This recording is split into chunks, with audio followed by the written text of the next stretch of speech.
আপনি কি জানেন ইউটিউবে অ্যালকো নামের একটা ইউটিউব চ্যানেল আছে। সে মাত্র 2 মাসে 50,000 প্লাস সাবস্ক্রাইবার পেয়েছে এবং 1 বছরে 3 লাখ প্লাস। এটা কোনো কাকতালীয় বিষয় না, এর পেছনে একটা ছোট তার প্ল্যান ছিল এবং 4টি ধাপ ছিল। আজকের এই ভিডিওতে আমি সেই 4টি ধাপগুলো আলোচনা করব। প্রথম ধাপটি হচ্ছে থাম্বনেইলে নির্দিষ্ট কালার ব্যবহার করা।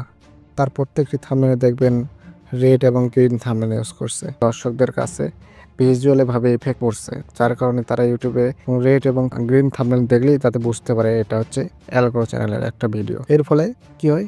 এর ফলে ক্লিক করার সম্ভাবনা বেড়ে যায়। দ্বিতীয় ধাপটা কি? দ্বিতীয় ধাপটা হচ্ছে আপনার ভিডিওর শুরুতে দর্শকদের আগ্রহ তৈরি করা। অ্যালগো প্রথমে হচ্ছে সে 30 সেকেন্ডে দর্শকদের একটা প্রবলেম তুলে ধরে এবং বলে এই ভিডিও দেখলে সমাধান পাবে।